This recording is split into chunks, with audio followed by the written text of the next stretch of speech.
Crise sem fim no Vasco. Vasco é o 18º no Brasileirão, uma vitória, 3 empates e 4 derrotas. Eu sou Felipe Arruda, esse é o canal Brazucas da Bola, já dá aquela moral, curta, compartilha, se inscreva no canal, sem enrolação, bora pro campo. Qual é a perspectiva do Vasco com o Maurício Barbieri? Na minha humilde opinião, nenhuma perspectiva de avanço. O Vasco é o pior mandante do Brasileirão. O Vasco é o terceiro time com menos finalizações certas no Brasileirão. O Vasco é o segundo time com mais cruzamentos. Muitos cruzamentos quase sempre evidenciam um problema na construção de jogo.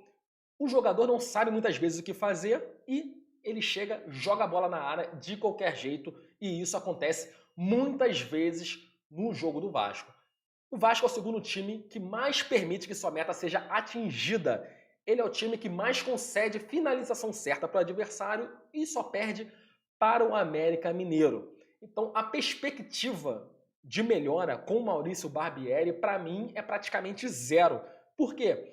Ele tem uma semana cheia de trabalho. O elenco é limitado. Sabemos disso, que é limitado. Porém, o Vasco contra o Fortaleza não apresentou nada de novidade. Um primeiro tempo um pouco melhor do que os outros jogos. E o problema no Vasco não é no primeiro tempo. Geralmente o problema é no segundo tempo. Ele geralmente começa bem os jogos ou mediano. Só que no decorrer do jogo ele acaba perdendo o equilíbrio e sofre gols. Inclusive, contra o Fortaleza, ele sofreu os 2 gols no segundo tempo. O 2-0 que foi lá na casa do Fortaleza. Então, dito isso, a perspectiva é praticamente zero, ao meu ver. Eu não tenho esperança nenhuma que o Vasco melhore com o Barbieri, até porque o histórico do Barbieri não é um histórico positivo. Ele não tem trabalhos excelentes ou trabalho com novidades, pelo contrário. Ele saiu do Bragantino porque o Bragantino, o Red Bull Bragantino, jogava essa mesmice que joga o Vasco, sem nada de novidade, ou nenhuma defesa sólida pelo menos. Não é uma defesa sólida e um ataque muito pior que a defesa.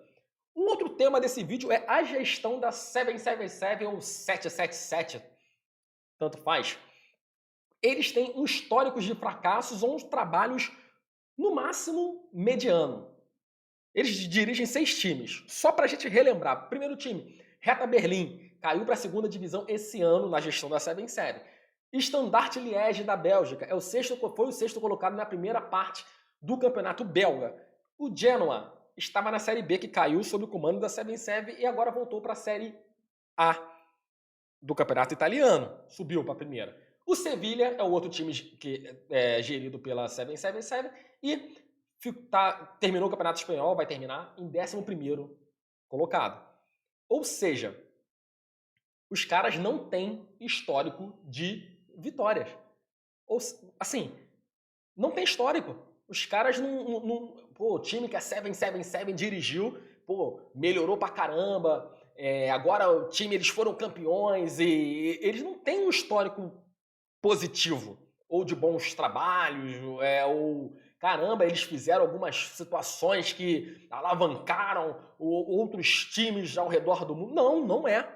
O histórico deles é mediano, assim, mediano sendo bem maleável aqui, para baixo. Mediano seria o máximo do máximo para eles.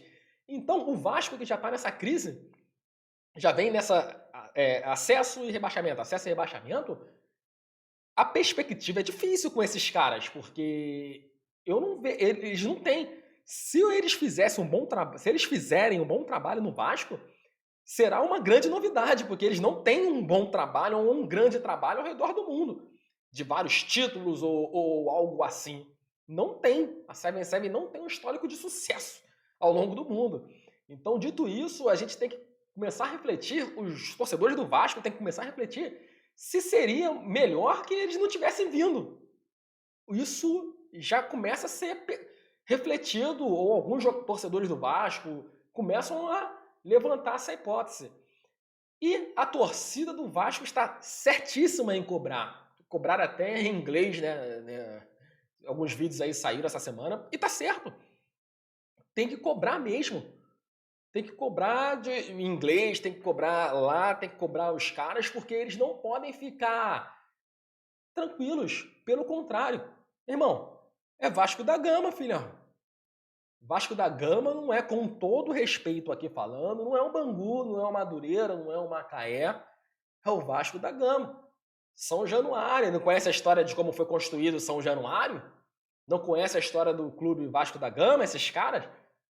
Não dá para ficar economizando ou ficar com essa mentalidade de ficar trazendo esses jogadores, assim, nem mediano, alguns do elenco do Vasco, são jogadores, alguns de nível Série C tem no elenco do Vasco. Então esses caras têm que abrir o olho aí, se é para ficar assim, deixa o Vasco sem ninguém, que vai tocando, a torcida vai ajudando e volta às origens. Então era isso que eu tenho para hoje, galera. Ó, dá aquela moral, se inscreve no canal, partiu e valeu!